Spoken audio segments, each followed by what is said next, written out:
Thank you,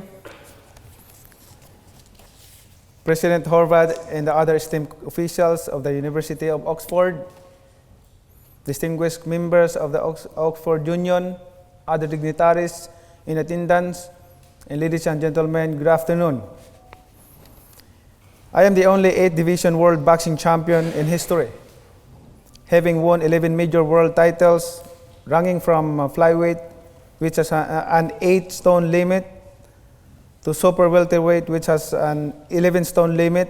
My tailor has been kept very busy throughout my career, adjusting the waistbands of my trunks. I have fought some of the best fighters in history, and yet I have to admit, as I stand before you, I am intimidated when I think of the kind of main event headliners who face you over the years. Sir Winston Churchill, American President Reagan, Nixon, and Carter, Mother Teresa, Dalai Lama, and Sir Elton John. And here am I, Emmanuel the Pidran Pacquiao, standing before you armed with just the equivalent of a sixth form education. And in this, guys, is respect for what your group and your university represent, and a pretty fair left hook. If this give and take today were a tale of the tape, I would be a respectful underdog. But be careful, I'm not that easy to floor. When I received your gracious invitation, I asked myself, what could I talk about that could possibly interest you?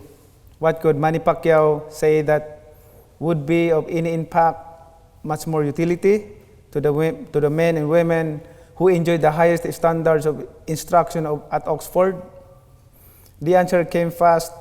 I know what I should speak about, something very few among you can claim to know about: my education, certainly non-traditional, non-formal, largely unstructured. I will call it my education in the Open University of Life. It is a matter of record that I only had traditional formal schooling until secondary school, grade 12. It was only recently that I reached the university level through the alternative education program. We were dirt poor. I had to work since the age of 7 to help my mother feed my 3 siblings and me. Many days, I was lucky to have one full meal. On days when we had no food, I would drink lots of water just to fill my stomach. And I remember when we were young, my younger brother crying, asking for food to my mother, and my mother told us, just drink a lot of water to survive, and tomorrow maybe we'll have food. So that's the experience that I experienced when we were young. But my mind and spirit were never hungry. I read anything I could get my hands on. I even read the newspaper that my lunch or dinner came wrapped in. I read signs everywhere, even on moving vehicles. I learned measurements and weights by constantly reading the rates and tariffs at the warehouses where I worked as a stevedore, a docker in our parlance. At night, when I could not sleep because of the cold, I would read the labels of the carton boxes that serve as my bed on the street pavement. The movements of the clouds, the tint of the horizon, and the clarity of the stars taught me when morning was about to come. And for me, morning did come, warm, bright, and simply amazing. A lesson in what can be achieved if you have determination, if you ignore the odds against you, and as you are taught here at this magnificent institution, never ever quit. Think of David and Goliath and look at me. I'm not very big and I never had 5 smooth stones to throw at any obstacle. But determination is a power tool. I won a lot of fights. Since 2016, I have been a sitting member of the Philippine Senate, having received the direct vote of over 16 million Filipinos. As such, I participate in debates that result in the passage of legislation which determine the course of our country's history and directly the world's. I don't fault anyone who views me as singularly ill-equipped for this role. Instead, I ask, is there anyone more knowledgeable than this humble civil servant about the hardships incident to the way of life of the majority of our people?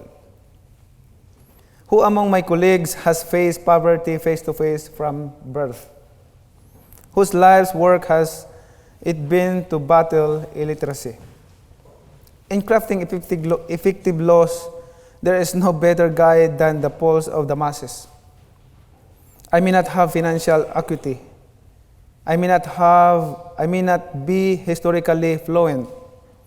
I may not even be socially adept, but I am philosophically rooted in my personal adversities, which morally bind me to the general struggle of our people.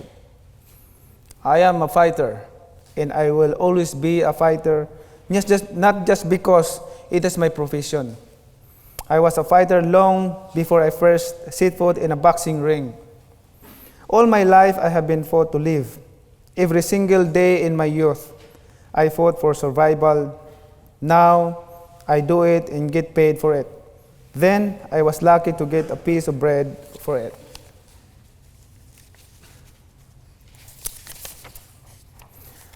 But how are my struggles of any value to the Filipinos? It cannot feed or clothe all of them. No matter how much I give financially, hundreds of thousands more remain wanting. In 2013, in the aftermath of Category 5 Super Typhoon Haiyan, locally remembered as Yolanda, the deadliest typhoon to devastate my country, leaving a record of more than 10,000 dead, I went to Tacloban and visited a nightmare. The place was a virtual ghost town. Everyone had lost someone from their family. Others, their entire family. No property was spared. There were bodies everywhere. There was no food, no water, no electricity. Each face I looked into bore the same expression: defeat. Not a single person there thought that they could ever recover from that tragedy. I thought to myself, I can give millions, as have many other donors from all over the world, but no amount of money can give these people hope. I too fought against despair. But then I had an idea.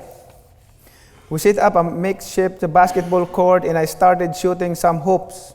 Then one boy picked up the ball after one of my shots and tried a shot. Soon there were enough of us to have 5-on-5 match, and we did. The smiles, the laughter, the hopes of joy of those boys during the game are memories forever etched in my heart. To have lost everything overnight, including parents, siblings, friends, but to still have the ability to rise above one's person loss and reach out to your fellow man, even just in play, to find joy together. There, at that point, in those victims' eyes, I found hope. Those boys who had nothing left gave me hope. By the way, I would like to thank the United Kingdom for donating more than 60 million pound for the Typhoon victims. Thank you very much to all your support and the donation. 4 years later, I would see the same physical and societal devastation in Marawi. Our beautiful city of the south was reduced to ruins by civil strife, death and destruction broke the hearts and backs of its residents, but not their spirit. 1 year later, Marawi is now under rehabilitation. This and other experiences like this motivated me to answer the call of public service. I believe in all humility that my life is just a snapshot. It is a glorified blow-up of what millions Filipinos live through on a day-to-day basis. The hardships, the challenges, the back-breaking, hope-extinguishing, despair. Yet, through the ashes of destruction, the Filipino always manages to rise up and fight another day. I believe that I was born for a purpose and destined to serve as an inspiration for the average Filipino in the rest of the world, to fight, to rise above adversity, to conquer and defy, and to embrace life in all its difficulties. Manny Pacquiao is the best fairy tale every Filipino could tell and retell to all generations yet to come. Manny Pacquiao's story is incredible but true. Miracles do happen, dreams do come true. Being poor does not mean one must die poor. Hard work and persistence will set you free from the shackles of poverty, but it is faith that will take you to the very top. And that is Manny Pacquiao's story. So I ask you, all of you, to never lose faith in what you can do as human being. Believe in the loyalty of the family and believe in the Almighty God. It is not easy to believe in the power of one, but I ask you to look around you, count the faces, do the multiplication, and suddenly we are a power of 50 or 100 or 1,000. You, with your education, determination, and faith, you can change the world. Thank you.